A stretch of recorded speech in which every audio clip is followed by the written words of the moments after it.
정치권 관심 뉴스 짚어보는 포커스 나이트 시간입니다. 오늘은 최창렬 용인대 특임교수, 최수영 정치평론가와 함께하겠습니다. 두 분 어서 오십시오. 안녕하세요. 자, 계엄 해제 표결 방해 혐의를 받는 추경호 의원이 구속 기로에 놓였습니다. 오늘 법원에서 구속 전 피의자 신문이 지금 진행이 되고 있는데요. 추 의원 입장과 국민의힘 지도부 발언 직접 들어보시겠습니다. 오늘 정치적 편향성 없이 법원의 공정한 판단을 기대합니다. 이상입니다. 윤 전 대통령으로부터 계엄 언제부터 하셨습니까?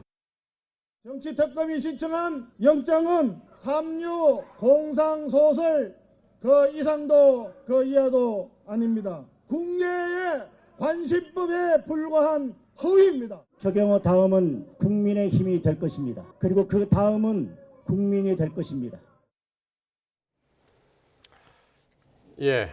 자, 특검은 내란 중요 임무 종사 혐의를 적시했고요. 그 내용 보자면은 의총 장소를 자주 변경을 했고 또 본회의 소집 요구가 있었는데 그거를 의원들한테 전파하지 않았다. 이런 문제를 근거로 들고 있습니다. 반면에 추 의원은 혐의를 전면 부인하고 있는데 자, 오늘 영장 심사 핵심 쟁점을 뭐라고 보십니까? 지금 혐의가 내란 중요 임무 종사 네. 혐의거든요. 네. 지금 이제 설명하신 것처럼 당시 원내대표였는데 네.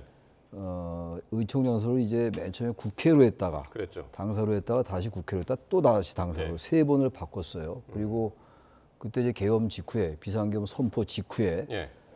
추경호 당시 원내대표가 윤석열 전 대통령과 통화를 했고 먼저 이제 한덕수 전 총리와 통화를 했죠. 그렇죠. 7분 정도 통화를 하고 예.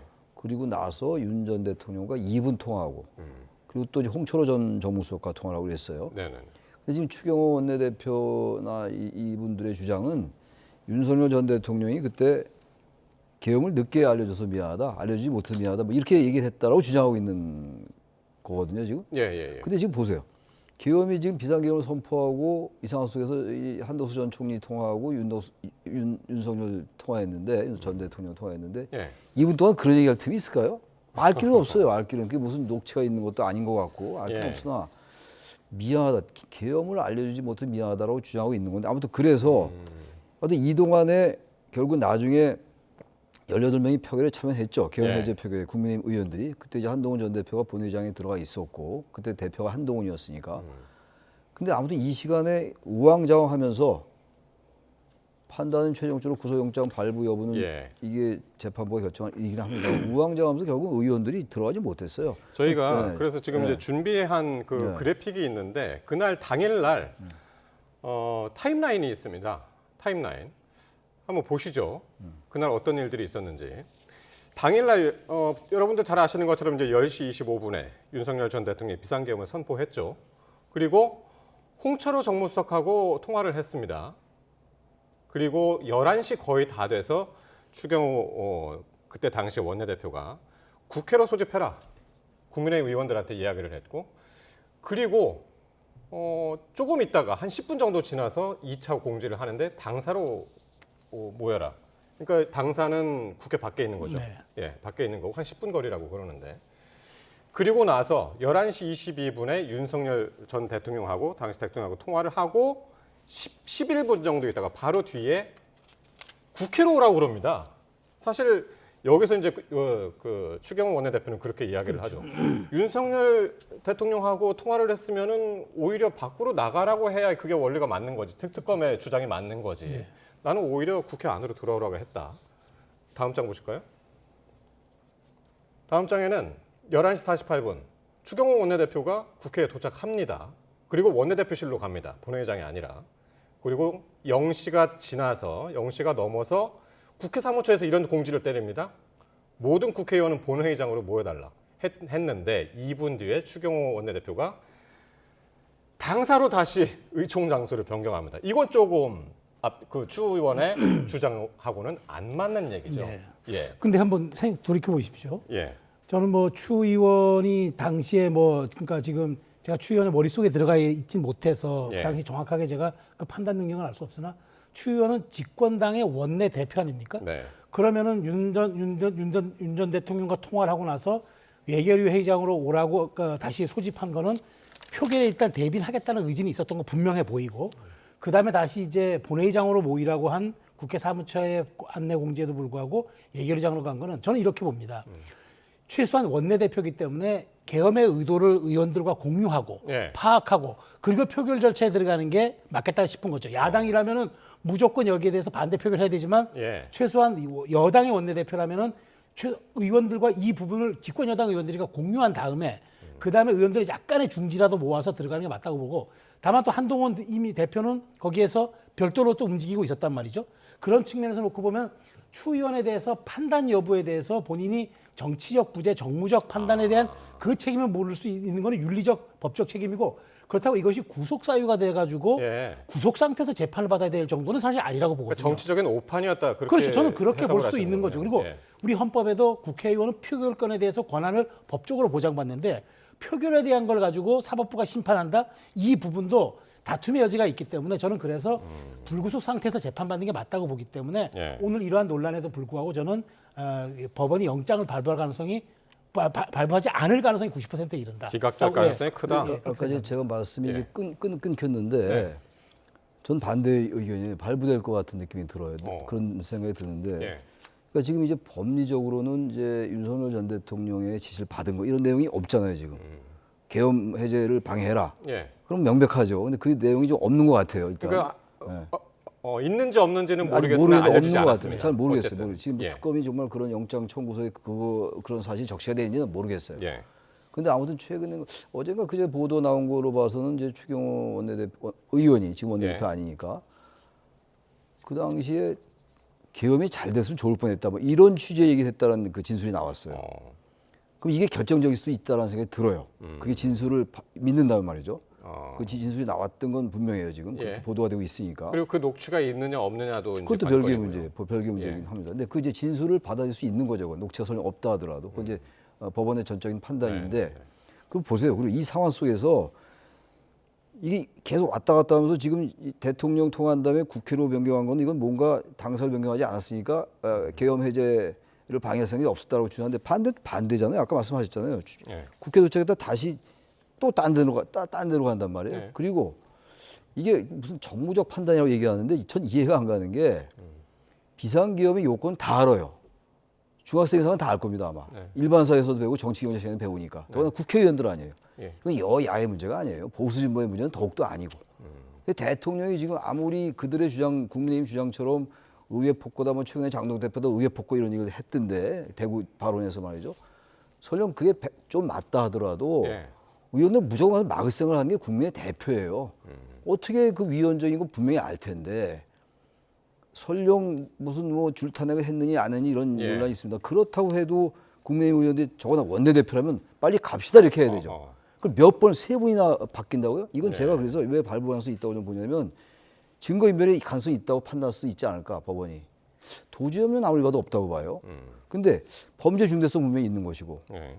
물론 이제 다툼의 여지가 있기 때문에 혐의가 소명이 되느냐 여부. 그렇죠. 다툼의 여지가 있으므로 방어권을 보장하려면 불구속 상태에서 재판받는 게 맞죠. 그러나 재판부가 이거를 대단히 중대하다. 나중에 네. 계엄이 잘 됐으면 좋았을 뻔했는데 라는 취지의 말을 했다면 머릿속에는 어쨌든 계엄 해제를 방해하려 했던 게 아닌가라고 보는 이게 범죄 중대성이 소명될 수 있어요. 그러면서 볼 때 좀 발부 가능성이 상당히 있다고 보는 겁니다. 그러니까 저도 그 판단이 옳았다고 그다음에 그 세 번 옮긴 것이 잘했다고 생각하는 건 아니에요. 그런데 그것은 정치적인 책임을 묻고 그래서 이제 결국 탄핵이 됐고 결국 막지 못했고 그다음에 정권이 교체가 된 거예요. 그러니까 그것과는 별도로 그것이 구체적으로 범죄 행위였느냐 네. 대통령과 공모해서 최소한 의원들을 혼란에 빠뜨려가지고 일부러 내가 정말 못 가게 했겠느냐라고 하는 것은 별개의 문제라는 거죠. 그리고 그때 당시 이재명 대통령이 당시 그 본인이 구속 적부심 체포동의안 올라왔을 때 그때 법원이 뭐라 그랬습니까? 혐의는 일부 소명되나 그 도주의 우려도 없고 현역 국회의원이 당 대표이기 때문에 네. 불구속 상태 재판받으라 했잖아요. 똑같은 원리 아닙니까? 혐의는 약간 소명이 될 수 있어요. 저는 혐의는. 근데 그걸 가지고 전 원내대표, 전 집권당의 원내대표를 구속 상태에서 수사한다? 그리고 아직 내란 특검은 아직 그 윤석열 대통령 기소하에 넘기지도 않았는데 네. 최종 아직까지 말하자면은 그 최후 변론까지도 가지 않았는데 이 사안을 구속 기소한다? 그러면 여기에 대한 어떤 예단과 법리적 판단을 갖고 있다는 재판부의 의중을 드러낸 거기 때문에 예. 저는 그래서 추경호 전 원내대표가 이번 들어가면서 공정한 재판부의 판단을 기대한다고 얘기한 게 지금 민주당이 이렇게 과하게 사법몰이를 하더라도 예. 최소한 이 부분에 관해서는 알겠습니다. 증거와 법리와 사실에 의해서 판단해 달라 그 얘기를 한 거라고 좀 봐요. 예. 네. 지금 여기서 이제 두 분도 상당히 이제 뭐 영장이 발부될 거다, 기각될 거다 이렇게 이제 말씀을 하시지만은 오후 3시에 시작된 영장 심사가 지금도 진행이 되고 있습니다. 7시간이 넘게 진행이 되고 있고 아직까지 이제 추경호 의원 모습은 보이지 않고 있는데 어쨌든 상당히 오래 걸리고 있습니다. 요 대담 중이라도 추경호 의원 모습 보이면 현장 연결하도록 하겠습니다. 이게 잠깐 제가 잠깐 드리면 이재명 대표 때 말과 달라요. 이게 계엄 상황이에요. 네. 우리가 시간이 1년이 지나니까 자꾸 일반 형사 사건으로 자꾸 오인하는 경향이 있어요 지금. 이게 대한민국이 만약에 계엄이 성공했다면 네. 정말로 이건 유추의 영역이긴 합니다만 대한민국 국민 수백 명이 상당한 위험에 처할 수 있을 뻔했던 사건이에요. 이게 전 한덕수 전 총리, 박성대 전 장관 다 영장이 기각됐습니다만 사법부가 이렇게 판단하면 안 된다. 뭐 사법부의 판단을 존중하죠. 그러니까 이 사건은 일반 사건과 자꾸 동일시하면 안 된다라는 첨언 하나 제가 드립니다. 예, 알겠습니다. 자, 국민의힘에서는 영장은 반드시 기각될 것이다라고 주장을 하고 있습니다. 특히 이제 계엄 사과 여부도 관심인데 장동혁 대표가 어제 과거에서 벗어나자고 외치는 것 자체가 과거에 머무는 것이다라고 해서 사실상 이제 사과 요구를 이제 일축한 것이 아니냐 이렇게 해석이 됐는데, 네. 예, 이 부분 사과 얘기 한번 해보죠. 저는 그렇게 보지는 않아요. 그러니까 지금 이제 그 사과, 그러니까 장동혁 대표가 우려하는 건 저는 그 지점인 것 같아요. 사과에만 매몰될 경우에 사실 사과는 일부 사과를 또 한 적도 있고 장 대표도 잘못된 겸이라고 분명히 얘기까지 했습니다. 그런데 사과에만 계속 매몰될 경우 일각에서는 국민이 오케이 할 때까지 사과를 해야 된다. 사과 받는 사람이 받아들일 때까지 사과해야 된다는데 그건 대단히 주관적인 표현입니다. 사실 그걸 어떻게 계량화합니까? 그러니까 저는 장동혁 대표가 아마 이럴 겁니다. 그래서 민주당이 사법 내란 프레임을 씌우고 사법몰이에 나서고 있지만 만일 여기에서 기각이 된다 그러면은 정치적 공간이 좀 생긴다고 봐요. 그동안에 민주당에 무리했던 그 사법부에 대한 밀어붙이기가 역풍을 불어일으키면은 저는 그때야 비로소 국민의힘의 정치적 공간이 열리고 그때 민주당 과한 사법몰이에 중도층이 이탈할 때 지금 장동혁 대표 입장에서는 전략적 스윙을 할 수가 저는 있다고 보기 때문에 저는 거꾸로 그래서 만일 여기에 대해서 기각이 된다, 영장 기각이 된다 그러면은 저는 장동혁 대표가 취임 100일이라든가 12.3 계엄 1주년을 맞이해서 전향적인 약간 얘기가 나올 수 있을 거라고 봅니다. 그러니까 아주 전향적이진 않더라도 최소한 앞으로 우리가 중도에 소구할 수 있는 메시지를 내고 그다음에 더 단일 대우를 얘기하면서 사과의 반복보다는 우리가 앞으로 나아가야 될 약속의 전진 같은 걸 얘기할 수도 있다고 보기 때문에 저는 그런 측면에서 만일 이번에 기각이 된다 그러면은 국민의힘에게 조금 정치적 공간이 열린다. 저는 이렇게 생각을 합니다. 예. 그러니까 추경호 의원의 구속 여부에 따라서 사과의 수위가 달라질 거다라는 말씀을 하셨고, 근데 이 얘기가 뭐 비단 평론가님 말씀이 아니라 내부에서도 그런 얘기가 많이 나오거든요. 지도부 그쪽 입장에서. 근데 저는 지금 추경호 이제 전 원내대표의 영장 발부 여부가 뭐 몇 시간 내로 알려질 거 아니겠어요. 근데 너무 과도하게 의미 부여들을 하는 것 같아요. 영장이 기각이 됐든 발부가 됐든 당장 정치공학적인 그 미세한 변동이 있을 거예요. 영장이 만약에 기각이 되면은 민주당이 상당히 그 사법부에 대한 그 수위 공세를 높일 겁니다. 아마 공세 수위를 높일 것 같고 또 우리 최평론가님 말씀처럼 영장이 기각되면은 이제 민주당이 봐라 내란몰이 한 것이다 이렇게 갈 텐데 그게 제가 볼 때 헛된 것이다. 제가 왜 그 말씀드리냐면 당장에 영향이 없지 않아요. 근데 추경호 원내대표가 구속이 되고 안 되고의 문제는 제가 아까 말씀 잘 하시잖아요. 제가 있고 없고가 아니라 그냥 불구속 상태에서 재판을 받으라는 얘기예요. 그래서 내란 상황 자체가 없어지는 게 전혀 아니에요. 근데 지금 언론들이 이제 워낙 구속 기소냐 불구속 기소냐 그거 차이인 건데 전 의미가 있어요. 그 당시 원내대표의 어떤 그 행위에 대해서 어떤 판단을 물론 구속영장이죠. 물론 1심 선고도 아니긴 합니다만 의미가 전혀 없다고 할 수는 없으나 너무 과도한 의미 부여를 하고 있다. 영장이 기각되든 발부되든 여야의 쟁통이 계속 되는 것이고 발부돼도 약간의 입장만 바뀔 뿐이지 발부됐다고 해가지고 뭡니까 저기 그 국민의힘이 사과를 하냐 안 하냐 문제도 제가 볼 때 장동혁 대표 사과 안 할 것 같아요. 한다 한들 과거에서 머무는 게 그 이해도 안 가서 말도 옮기도 어려워요. 또 무슨 이게 그걸 뭐라고 하냐 비문이라 비문 문장이 아닌 것. 저는 제 개인적으로 그렇게 판단해요. 그러니까 이게 사과야 아니야. 이게 핵의 망측한 논리예요. 과거의 범주에 벗어나지 과거의 범주 말도 못 옮기겠어요. 하도 말 같지가 않아가지고 제 개인적으로. 그래서 제가 볼 때 또 대구 발언에서도 그런 얘기했잖아요. 민주당의 의회 폭거와 국정 방해 때문에 했는데 결과적으로 책임을 통감한다. 예. 이거 사과 전혀 아니에요.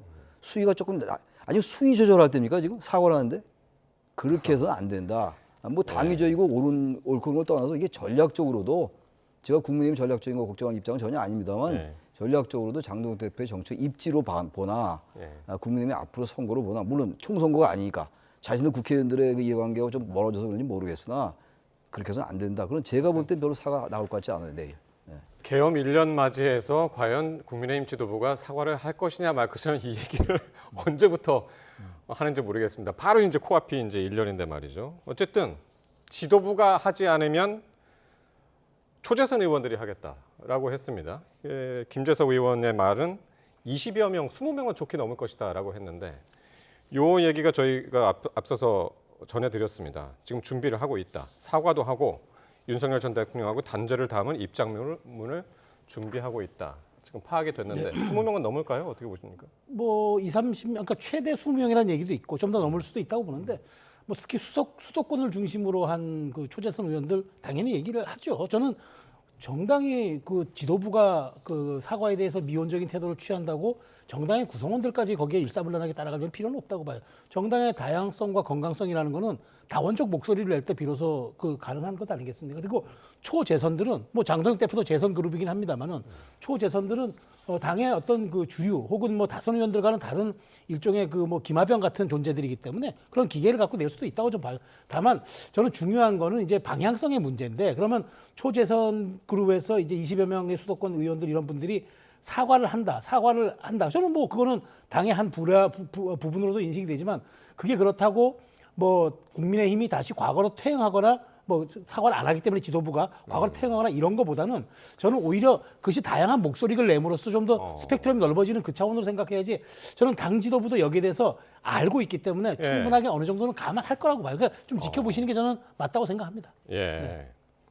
알겠습니다. 민주당에서는 영장은 당연히 발부가 되어야 하고 기각돼도 죄는 씻을 수 없다라고 이제 맞서고 있는데 영장이 발부가 된다면 이제 민주당 입장에서 보겠습니다. 위헌정당 해산까지 이어질까요? 어떻게 보십니까? 상당히 구체화될 수 있을 것 같아요. 근데 막상 이제 위헌정당 해산을 정당이 내는 건 아니거든요.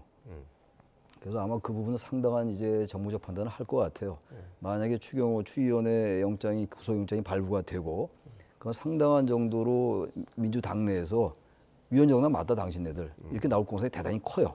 그대로 그냥 엄포는 아니었을 거라고 좀 봅니다. 근데 이게 막상 이제 위헌정당 청구까지 할지 그건 조금 상당한 그 당내 여러 가지 그 수기를 거치지 않을까라고 생각을 합니다. 예. 알겠습니다. 이게 또 이제 지방선거를 곧 앞두고 있어가지고 여러 변수들이 그게 또 있는데. 이제 중도층을 의식도 할 테니까 아마 그런 판단을 하지 않을까 생각됩니다. 자, 이런 가운데 민주당이 12월 3일을 민주화운동 기념일로 지정하는 방안을 추진하기로 했습니다. 김병기 원내대표의 발언 들어보시겠습니다.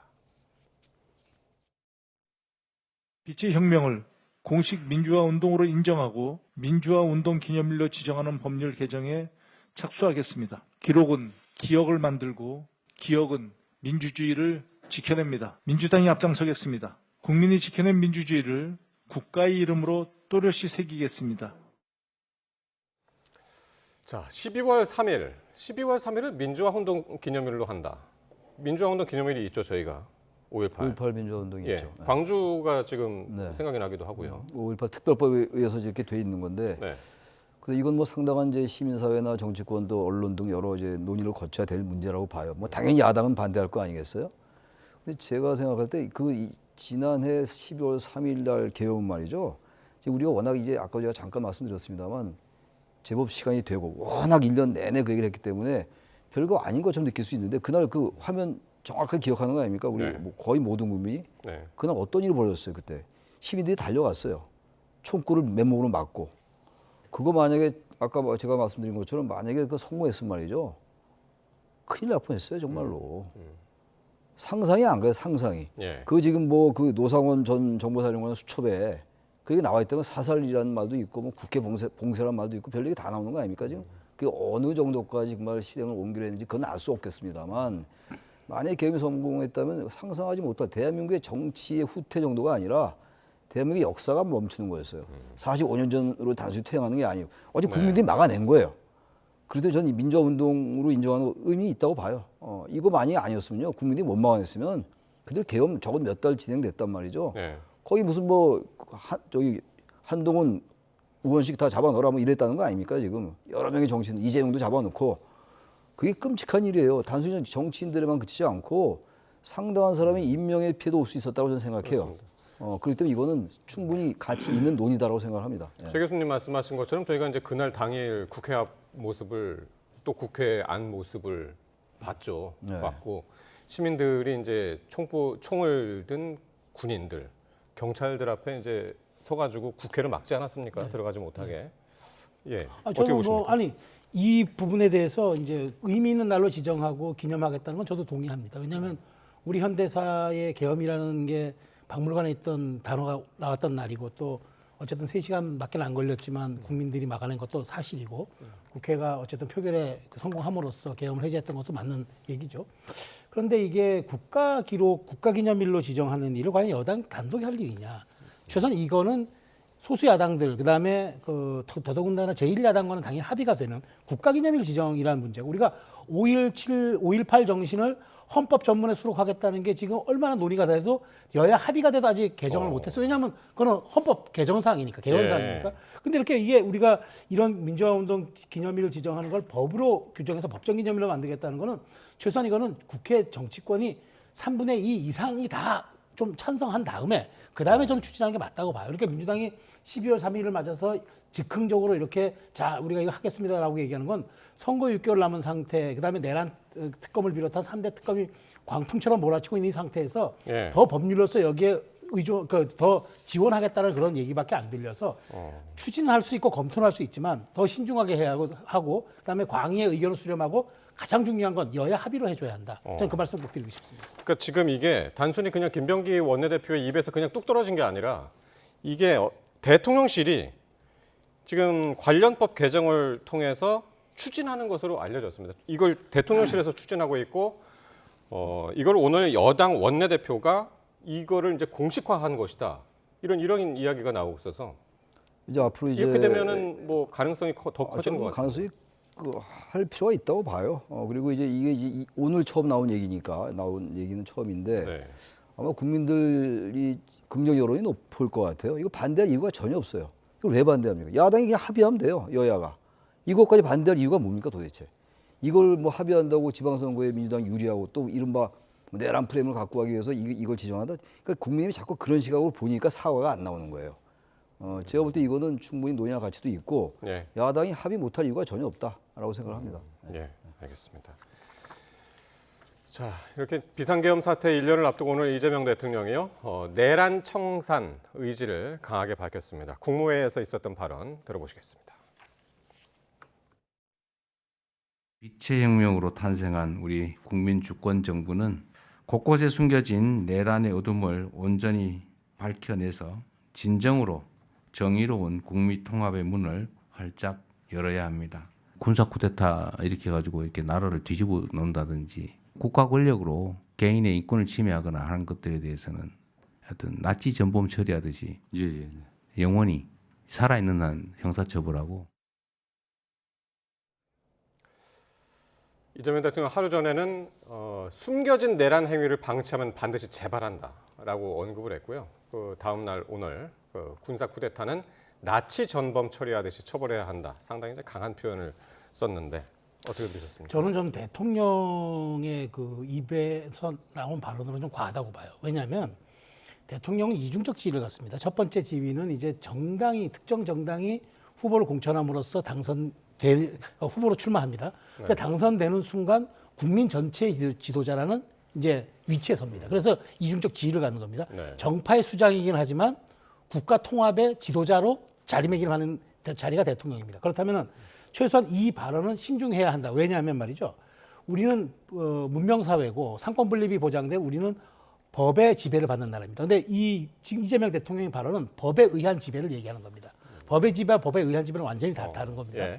지금 얘기는 뭐냐면 이 내란에 가담한 사람들은 예단만으로도 말하자면은 나치에 준하는 이 전범 취급을 받아도 된다 이렇게 얘기하는데 이렇게 얘기하면 안 되는 거죠. 최소한 지금 1심도 끝나지 않은 상태고 우리 국민은 헌법에 보장된 무죄 추정의 원칙에 의해서 모든 법의 심판을 받습니다. 그런데 지금도 끝나지 않은 상태에서 정서적 차원에서 나치에 준하는 그런 전범 대우를 받아도 된다는 식으로 얘기하는 건 저는 국가 지도자로서 상권 분립이 보장된 그런 굉장히 중립적 이치에서 하는 발언이 아니라 예단과 감성으로 국민에게 호소하는 그런 레토릭에 가깝다고 보기 때문에 대통령의 입과 대통령의 자격에서 나올 발언치곤 과하다는 말씀을 먼저 드리고 어쨌든 저는 대통령은 이런 날일수록 저는 오히려 12월 3일을 국민 모두가 기억해야 하는 그런 전체적인 통합의 메시지를 발신해야 되는데 누구를 배척하거나 증오하고 갈라치는 그런 단어는 정파의 수장이 할 일이지 대통령이 할 말씀은 아니라고 생각합니다. 예.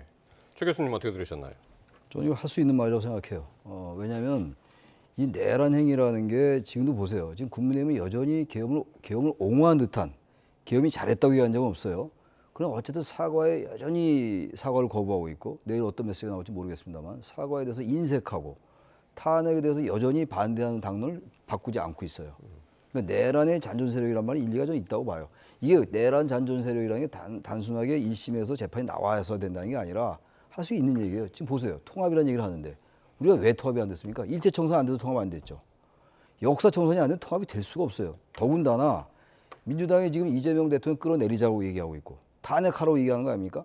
대통령의 지세가 대단히 견조한데 그런 세력과 어떻게 통합합니까? 최소한도 지난해 11월 3일 계엄을 국민의힘이 한 건 아니지만 대통령을 배출한 정당으로서 사과하고 여기서 우리가 절절하게 반성합니다라고 얘기할 때 그게 통합의 대상이 되는 겁니다. 어떻게 통합할 수 있겠어요? 대통령 끌어내리라는데. 그래서 이거는 뭐 저기 우리 최평론가 일리가 있는 말씀들이에요. 원론적으로 맞는 말씀인데 정말 이럴 때 군사 쿠데타 이게 대한민국이 군사 쿠데타에 얼마나 그 트라우마가 있습니까? 한두 번이 아닌데 12.12 군사반란도 그렇죠. 1961년도에 5.16 군사 쿠데타 있죠. 그다음에 5.18 민주화 운동 때 5월 17일 밤 24시에 비상계엄을 전국을 확대했어요. 제주도까지. 계엄의 역사를 그야말로 역사적으로 찬란하게 지니는 나라예요. 이거 청산하지 않으면 절대로 안 됩니다. 저는 대통령이 이런 얘기 함으로써 오히려 통합의 계기가 될 수 있다고 생각합니다. 오히려. 어제 내란 전담 재판부 이 법안이 법사위 소위를 통과를 했죠. 이때도 이제 내란 그 나치 재판부 같다라는 이야기를 나경원 의원이 하고 또 박은정 의원이 거기에다가 이제 뭐라고 대답했냐면 지금 75년이 넘었는데도 나치 재판은 지금도 이루어지고 있다. 그렇게 이야기를 해서 아마 오늘 그 내란 전담 재판부하고도 좀 일맥상통하는 그런 내용이 아니었나 싶기도 저 합니다. 한마디만 더 첨언을 드리면은 저 이건 드리고 싶어요. 네. 우리가 지금 내란죄 처벌이 어떻습니까? 최소한 사형 아니면 무기징역입니다. 우리 법에서 사형 아니면 무기징역이 이렇게 중하게 처벌되는 게 내란만큼 또 어디 있습니까? 연쇄 살인범도 이거 이렇게 중한 그렇게 형벌 받지 않습니다. 재판에 따라서. 그러니까 저는 이 정도로 우리가 엄격하게 법에 적용을 하고 있는데 대통령까지 나서서 최소한 이게 1심 판결이 나고 3심 판결이 확정됐을 때 그때 뭐 더 얘기를 하면서 대통령이 어떤 사회 통합의 메시지를 내는 게 맞지. 지금 1심도 끝나지 않은 상태에서 나치 전범에 준하는 대우를 해줘야 한다는 식의 이런 이야기들이 오히려 예단의 정치를 할 수 있는 그런 폐해를 날 수가 있기 때문에 조금 더 신중할 필요가 있다는 말씀을 드리는 겁니다. 네, 알겠습니다.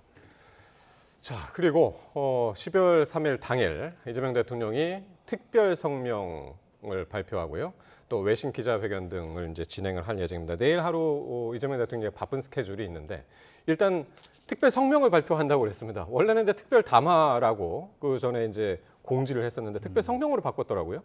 담화보다 이제 성명이 더 입장을 분명하게 얘기를 하는 거겠죠. 그 윤 전 대통령이 이제 작년에 특별 담화한다고 담화를 했다 이제 그 했었거든요. 계엄 선포를 했던 거였는데 저는 그 외신 기자회견도 왜 의미가 있느냐면 말이죠. 제가 또 강조합니다만 정말 대한민국은 완전 무너진 상황이었어요 그때. 선진국 대한민국이 도대체 1980년대 제3세계에서도 있지 않은 일이에요. 이 비상계엄이라는 게. 군사력, 무력에 의해서 민주주의를 말살하는 거거든요. 이른바 내란 행위예요. 바로 그래서. 그 현재 윤석열 전 대통령이 내란 우두머리 혐의로 피의자 아닙니까 지금. 나중에 뭐 재판 결과는 모르겠습니다만.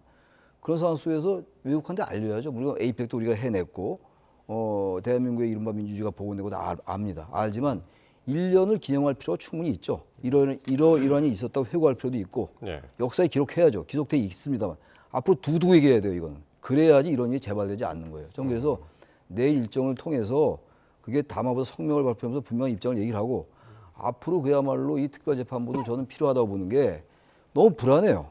지금 재판도 너무 지연되고 있고 굳이 뭐 저기 그 재판부가 윤 전 대통령 석방시킨 거라든지 검찰이 즉시항고권 행사하지 않아서 대단히 불안했던 거 이런 얘기 굳이 안 하겠어요. 안 하겠습니다만 전담재판부 헌법이 보장하는 법에서 못할 거 없어요. 국민들이 결단하면 되는 겁니다. 그게 다른 일이 아니라 이게 뉘른베르크 재판도 열렸던 거 아니에요? 재판 그게 바로 그거예요. 이게 계엄이라는 건 다른 사건과 달라서 정말 다른 차원의 이 사건인 거예요. 이 사건은 자꾸 일반 형법 이론, 일반 법 이론을 갖다 댈 게 아니에요. 그것도 제가 법치를 위반하는 얘기가 절대로 아닙니다. 충분히 논의와 같이 있다고 생각하는 거고 아마 그런 얘기가 이재명 대통령의 말과 일맥상통하는 게 아닌가라고 보여집니다. 자, 그래서 이제 내일 오전에 특별 성명에는 과연 어떤 내용 이야기들이 담길까? 아까 평론가님 계속 얘기하듯이 뭐 통합의 메시지가 담길까? 뭐 이런 것도 근데 궁금한데 점심 때는 이제 오부 요원하고 이제 오찬을 하고요. 저녁 일정이 시민단체 장애 집회가 있습니다. 근데 여기에 이 대통령이 이제 참여를 하는데 이게 12.3 내란 외환 청산과 종식 사회 대개혁 시민 대행진. 여기에 이제 참석을 하는 거는 7시에 이제 국회 앞에서 열리는데 그러니까 현직 대통령이 이 시민단체 주최하는 행사에 이제 참여하는 것 이것도 상당히 이제 이례적으로 보이는데요. 제가 거듭 말씀드리지만 우리 5년 단임제 대통령제 하에서의 대통령의 언행은 최종 상태를 의미합니다. 그런데 지금 저렇게 시민사회 단체가 주관하는 대통령이 간다. 못 가라는 법은 없어요. 그렇지만 대통령은 주로 국가기념일 행사라든가 국민 통합 행사라든가 그다음에 어떤 상징성 있는 행사에 가는 건 제가 보기에 있을 수 있다고 보는데 그날 행사를 한번 생각해 보십시오. 아침에 성명 발표하죠. 외신 기자회견하죠. 오부연 식사하죠. 그다음에 저녁에 저기까지 가죠. 그날 하루를 오롯이 거기에 투여한다는 건데 과연 이게 그날 우리 그 대통령의 하루 일정으로 맞느냐. 제가 보기에 특히나 외신 기자회견도 제가 말씀드리는 거는 외신 물론 우리 K민주주의 홍보한다는 그럴싸한 명분도 있지만 왜 내외신 안 못합니까? 지금 내신 기자회견 하면은 뭐 대장동 항소포기라든가 이게 정치적 질문이 나올 게 조금 신경 쓰여서 그냥 외신에 K민주주의 우리가 다시 회복했으니까 홍보한다?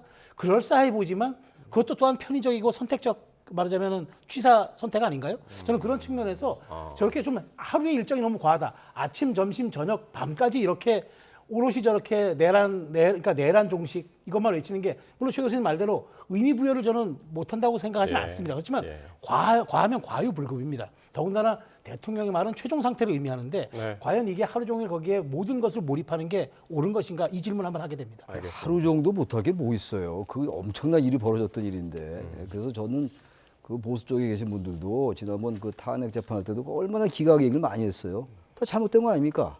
좀 인식을 좀 바꿔라. 그 말씀 좀 드리고 싶어요. 네. 어쨌든 12월 3일 당일 정말 대통령실도 바쁘고 국회도 바쁘고 정치권 모두 바쁘고 언론도 바쁘고 바쁜 하루가 될 것 같습니다. 내일이 중대한 날입니다. 네. 그러니까 최창렬 용인대 특임 교수 최수영 정치평론가와 함께했습니다. 고맙습니다. 고맙습니다.